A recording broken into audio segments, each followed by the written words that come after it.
Kugambira ahari Arumbe Ajuma oli chairman w'entebe yo kubanza ahamize ngu enjura egwire ebirerimo umuyaga mwingi niyo eyireho amabati ahamaju otireho na no kushenya amaju gatari gamwe na gamwe otireho okufa okw'ebinyamishwa na nebindi bintu ebyabataka muga ekizibu ekirosamuka gahizire kiyaga kya mani kya tere kyaro kinu amaju nka 11 gali affected within the area rikatwara. So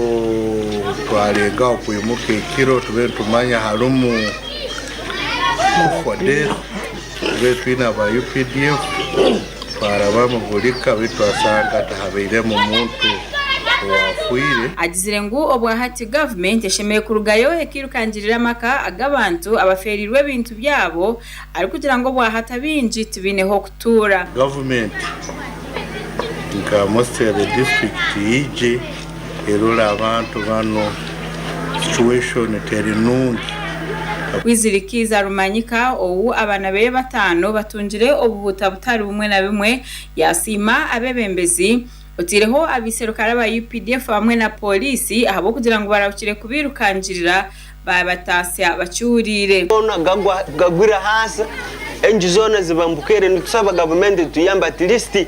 enju ezi yirore ngo kuyatera minisi yona izitereze itobuyembe kundi saa zino abana bagwire abandi bari mu marwaro abandi bahutara muno sandi zino enju zona ari kugambira abanyamakuru Grace Kabona umyaka 5 nagira ngo amatungo geye gasiskire nguna nebindi bintu bitu najangu ni basima ruhanga ahabo kugira ngo babasize kugire bibiyaho ekiro zibe ziri nka samsa mukaga nekicweko mu injo yabanza yarabamu yagwa mu kateito eje kiyaga tube tuli aho nango toleja na meza bweze kirako kiyaga twataha mu nju twachinga twabyama mukubiyama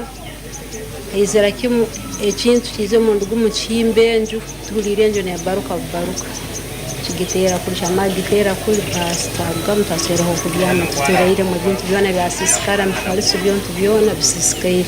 beto busaho tero kwa kidongo kitiro mwano abantu obwahati basigire batineho kutura kandi bashabo ubuyambi okuruga government aba batiyambe ko batuwe by'ubuyamba babwe twabade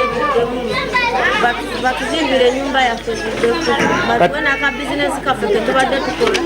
wakubambade nyama kutigangezo n'amacupa gona gayirisa amakuru agagasha kwa Gerard Muhindo omuri Kasese.